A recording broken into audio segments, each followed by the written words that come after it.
नमस्कार। देशकाल प्लस में आपका स्वागत है। मैं हूं मुकेश कुमार।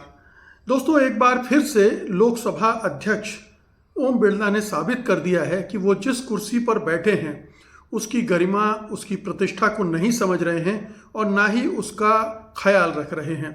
एक बार फिर से उन्होंने जता दिया कि वो उस कुर्सी के लायक नहीं हैं। जिस तरह से वो सदन को चला रहे हैं, बिल्कुल एक पक्षपातपूर्ण ढंग से, जिसमें साफ तौर पर देखा जा सकता है कि वो सत्तारूढ़ दल के साथ हैं, सत्ता सरकार के साथ हैं और विपक्ष के खिलाफ एक तरह से उनका जो निष्पक्ष भाव होना चाहिए वो बिल्कुल भी नहीं रहता है। अभी एसआईआर पर जो बहस हुई या इलेक्टोरल रिफॉर्म पर जो बहस हुई, उसमें उनका ये रवैया खुलकर सामने आ गया और उसकी चारों तरफ ज़बरदस्त आलोचना हो रही है।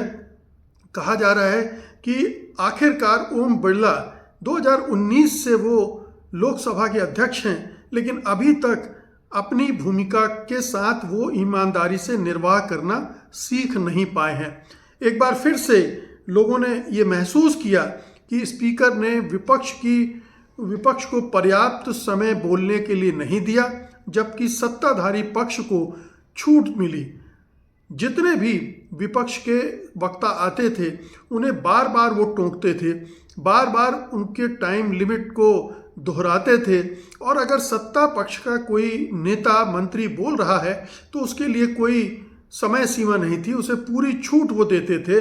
और यहाँ तक कि अगर विपक्ष के नेता कुछ बोल रहे होते थे और सत्ता पक्ष के लोग उसमें व्यवधान पैदा कर रहे होते थे, तब भी वो उन्हें नहीं रोकते थे। इसका सबसे बड़ा उदाहरण कांग्रेस के दो प्रमुख नेताओं को ले लीजिए आप, प्रियंका गांधी और राहुल गांधी। दोनों के भाषणों के दौरान सत्ता पक्ष ने बहुत ज़्यादा टोका टाकी की, उनको डिस्टर्ब करने की कोशिश की। उनके संक्षिप्त भाषण में भी उन्हें आपत्ति थी, वो लंबा नहीं बोले, लेकिन जितना बोले उनको वो सहन नहीं हो पा रहा था, क्योंकि जाहिर है कुछ ऐसे चुभते हुए प्रश्न वो खड़े कर रहे थे, कुछ ऐसी चुभती हुई जानकारी दे रहे थे जो सत्ता पक्ष को बर्दाश्त नहीं हो रही थी। और सत्ता पक्ष को बर्दाश्त ना होना एक बात है, अगर लोकसभा अध्यक्ष को बर्दाश्त ना हो तो वो अपनी भूमिका से डिग जाता है।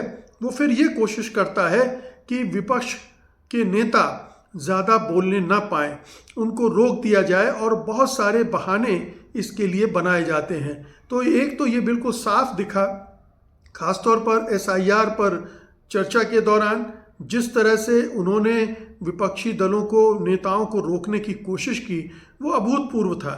ऐसा लगता था कि जैसे लोकसभा अध्यक्ष जो विपक्ष आरोप लगा रहा है वो सीधे अपने ऊपर ले रहे हैं, जैसे उन पर कोई आरोप लगाया जा रहा हो और उससे जो खीज, चिड़चिड़ाहट, तिलमिलाहट, बौखलाहट पैदा होती है वो उनके चेहरे पर आती जाती रहती है।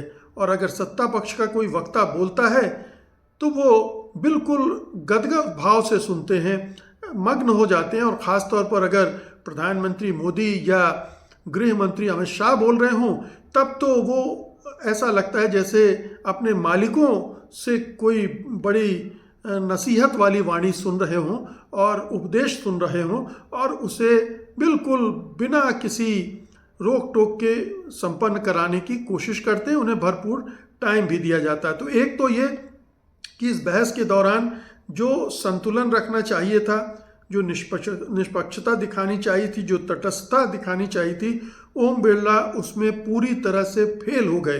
वो स्पष्ट रूप से लोगों ने देखा कि किस तरह से वो पक्षपात कर रहे हैं। फिर उनके पक्षपात करने का एक दूसरा हिस्सा होता है जिसे आम लोग नहीं पकड़ पाते हैं, लेकिन अब सब लोग जान गए हैं कि कैसे विपक्ष के प्रभाव को घटाने के लिए वो संसद के कैमरों और ऑडियो सिस्टम के साथ खेलते हैं, उनका इस्तेमाल करते हैं। जब कोई सत्ता पक्ष का वक्ता बोल रहा होता है तो जो कैमरा होता है उन पर फोकस होता है पूरे वक्त और विपक्ष को नदारद कर दिया जाता है। विपक्ष कोई आपत्ति करे, कोई नारेबाजी करे, उसको बिल्कुल ब्लैकआउट कर दिया जाता है। लेकिन अगर विपक्ष का कोई नेता बोल रहा हो तो वो कैमरा फिर घूमता रहता है, सत्ता पक्ष की तरफ भी जाता है, सत्ता पक्ष हल्ला मचाता है तो उस पर भी जाता है, और कई बार तो विपक्ष के ऑडियो सिस्टम को ही बंद कर दिया जाता है। राहुल गांधी कई बार ये कंप्लेन कर चुके हैं कि उनके माइक को ही बंद कर दिया जाता है, और उन्होंने तो लाइव में ये भी बताया था कि कैसे जब वो बोल रहे होते हैं तो कैमरा उनसे हटा दिया जाता है। अब राहुल गांधी को तो बख्श दिया है लोकसभा अध्यक्ष ने, क्योंकि वो बहुत सजग रहते हैं, बहुत चतुर रहते हैं और तुरंत टिप्पणी कर देते हैं, घबराते नहीं हैं। लेकिन दूसरे नेता इस मामले में मार खा जाते हैं, मात खा जाते हैं लोकसभा अध्यक्ष की इन तिकड़मों का और चालाकियों का। फिर वो बहस को हाइपर पार्टीशन तरीके से संचालित करते हैं, जिससे विपक्ष के गंभीर आरोपों पर ठीक से चर्चा नहीं होती। अगर विपक्षी दल, विपक्षी नेता कोई गंभीर आरोप लगाते हैं तो उसकी गंभीरता को कम करने की वो कोशिश करते हैं।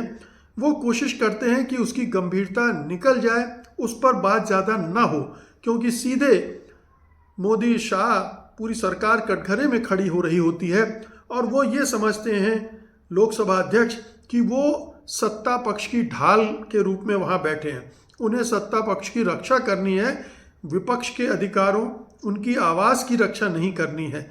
तो ये हर मौके पर वो इसका प्रदर्शन कर जाते हैं।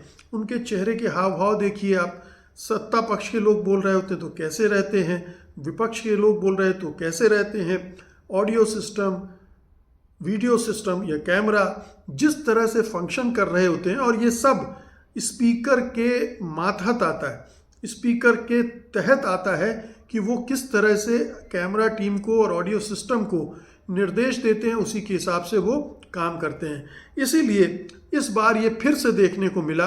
उम्मीद की जा रही थी कि पिछले इतने सालों से विवाद हो रहा था तो शायद स्पीकर बिरला थोड़ा सुधर जाएंगे, बदल जाएंगे।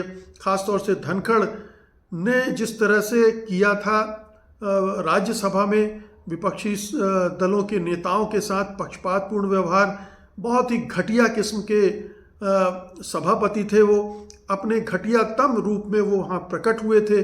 बाद में जब उन पर महाभियोग चलाने की बात हुई तब जाके घबरा कर उन्होंने थोड़ा सा अपना व्यवहार बदला था, और अंततः व्यवहार बदलने की कीमत भी थोड़ी चुकानी पड़ी। उनकी विदाई कर दी गई बिना किसी मुहूर्त के, विदाई फेयरवेल पार्टी भी उनकी नहीं होनी पाई।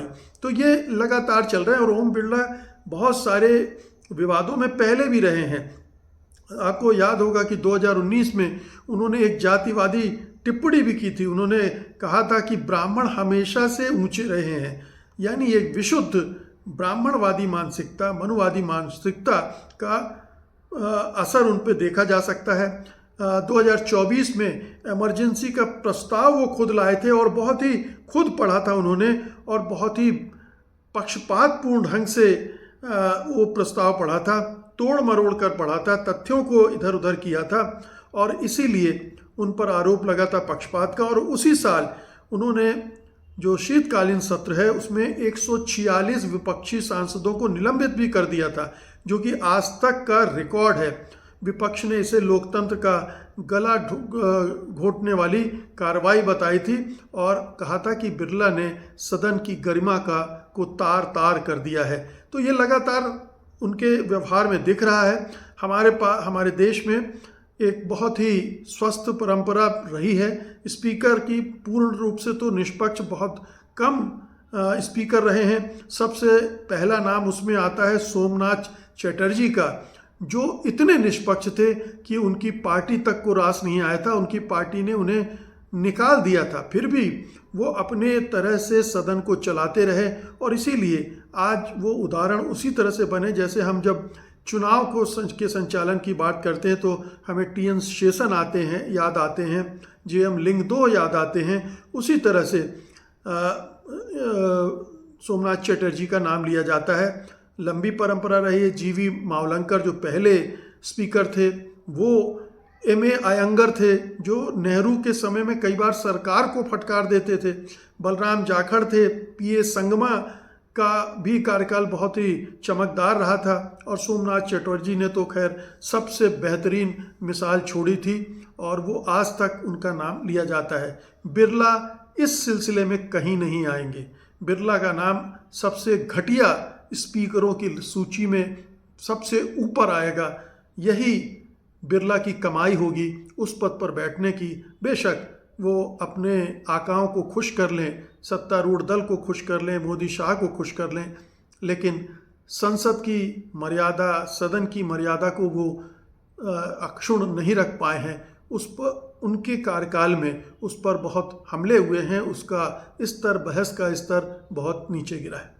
बहुत बहुत शुक्रिया आपका। धन्यवाद। नमस्कार।